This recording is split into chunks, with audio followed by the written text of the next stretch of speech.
इस पार्ट में आज हम प्राचीन इतिहास के बारे में बात करेंगे। प्राचीन इतिहास। भारत में सबसे पहले ईरान के देश के लोगों ने प्रवेश किया था और इन्हें ही आर्यंस कहा जाता था। इन आर्यंस ने भारत के मूल निवासी द्रविड़ों को युद्ध में पराजित कर कर अपना शासन स्थापित किया था। आर्यों के उदय के बाद भारत को 16 राज्यों में बांट दिया गया था और 16 राज्यों में सबसे शक्तिशाली मगध महाजनपद था और यहाँ पर सबसे पहले बिंबसार ने हर्यक वंश की स्थापना की थी। इस वंश के बाद महापद्मानंद ने नंद वंश की स्थापना की थी। इस वंश का आखिरी शासक घनानंद था और इसी घनानंद को अपने गुरु चाणक्य की सहायता से चंद्रगुप्त मौर्य ने मगध महाजनपद पर मौर्य वंश की स्थापना कर दी गई थी।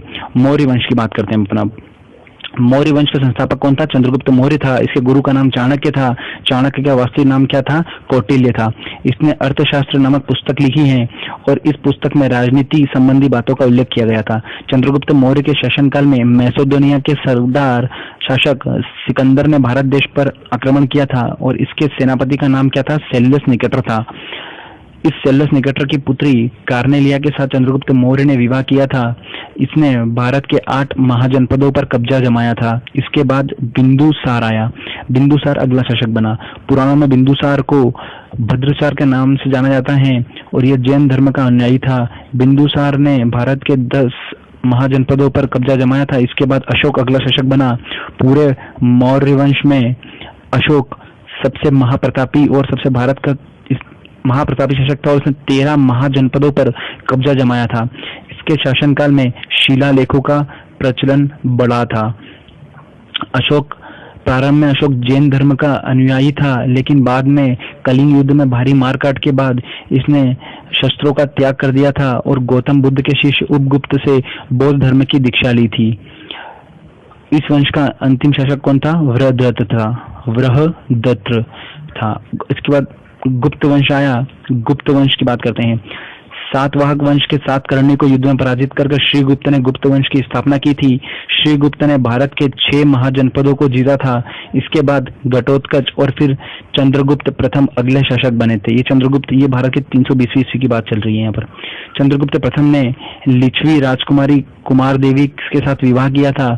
इसने भारत में गुप्त संवत की शुरुआत चंद्रगुप्त प्रथम ने ही करी थी। चंद्रगुप्त प्रथम के बाद समुद्रगुप्त अगला शासक बना था। यह एक संगीत प्रेमी था और इसने अपने सिक्कों पर वीणा बजाती हुई देवी की मूर्ति अंकित की थी।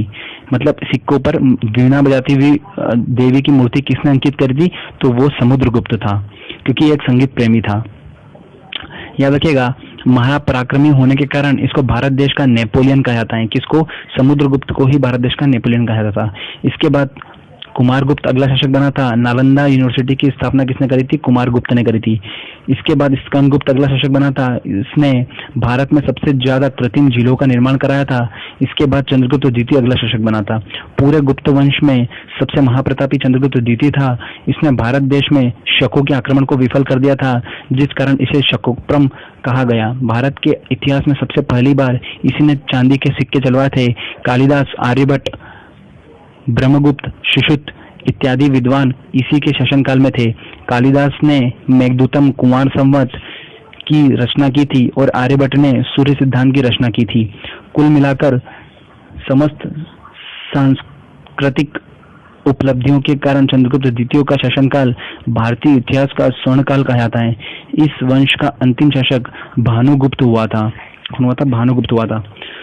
मैं कुछ IMP पॉइंट अब आपको बताऊंगा। इनको आप खाली बस एक बार सुन लीजिएगा। आपको बस याद करना है इन सबको। तो भारत में सबसे पहले प्राचीन वेद कौन सा था? ऋग्वेद था। गायत्री मंत्र की रचना इसी ऋग्वेद से हुई है। इसे संस्कृत भाषा का जनक माना जाता है। सबसे आधुनिकतम वेद कौन सा है? अथर्ववेद है। याद रखिएगा, अथर्ववेद कौन सा है? जो जादू टोना जो है ना, वो अथर्ववेद से ही लिया गया है। राजतरंगिणी पुस्तक के लेखक कौन थे? कल्हण थे और यह पुस्तक कश्मीर के इतिहास से संबंधित है। इंडिका पुस्तक मेगस्थनीज के द्वारा लिखी गई है और यह चंद्रगुप्त मौर्य के शासनकाल में भारत आया था। इंडिका पुस्तक मेगस्थनीज के द्वारा लिखी गई है और ये मेगस्थनीज जो है ये कब आया था? ये चंद्रगुप्त मौर्य के शासनकाल में भारत आया था। चीनी यात्री वेंगसान हर्षवर्धन के शासनकाल में, जबकि फाहियान चंद्रगुप्त द्वितीय के शासनकाल में भारत आया था। भारत का आइंस्टीन किसे कहा जाता है? नागार्जुन को कहते हैं। भारत का नेपोलियन किसे कहते हैं? समुद्रगुप्त को। लाइट ऑफ एशिया किसे कहते हैं? गौतम बुद्ध को। भारत का भूगोल किसे बोलते हैं? टॉलमी को बोलते हैं। इपिग्राफी वर्ड जो है अभिलेखों का अध्ययन करने से रिलेटेड है। कुछ वंश और उनके संस्थापक की बात करते हैं। हर्यक वंश की स्थापना बिंबिसार ने करी थी। नंद वंश की स्थापना महापद्मानंद ने करी थी। नाग वंश की स्थापना शिशुनाग ने करी थी। गुप्त वंश की स्थापना श्रीगुप्त ने करी थी। मौर्य वंश की स्थापना चंद्रगुप्त मौर्य ने करी थी। सातवाहक वंश की स्थापना सिमुक ने करी थी। कर्ण वंश की स्थापना वासुदेव ने करी थी। सोलंकी वंश की स्थापना मुदराज प्रथम ने करी थी। राष्ट्रकूट वंश की स्थापना दंतीदुर्ग ने करी थी। गुर्जर प्रतिहार वंश की स्थापना नागभट्ट प्रथम ने करी थी। चोल वंश की स्थापना विजयालय ने करी थी। पल्लव वंश की स्थापना सिंह विष्णु ने करी थी। कलचुरी चेदी राजवंश की स्थापना किसने करी थी? लोटक ने करी थी। चंदेल वंश की स्थापना नन्नुक ने करी थी। परमार वंश की स्थापना उपेंद्र राज ने करी थी।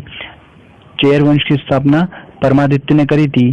चालुक्य वंश की स्थापना तेलय द्वितीय ने करी थी। तो यहाँ पर ये प्राचीन भारत की कुछ बातें हैं, इनको आप याद रखिएगा, क्वेश्चंस इन्हीं में से बनते हैं।